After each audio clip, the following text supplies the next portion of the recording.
बारा पुण्यक्षेत्री, बारा लिंगे, बारा ज्योती, तिथे नांदे शंभू कैलासाचा पती, तिथे नांदे शंभू कैलासाचा पती.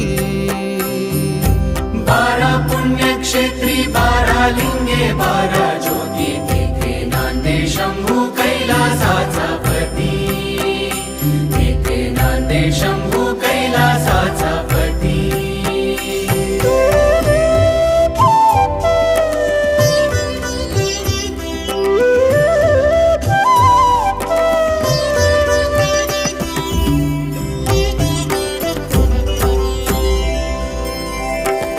दक्ष शापे चंद्र, पुरा को में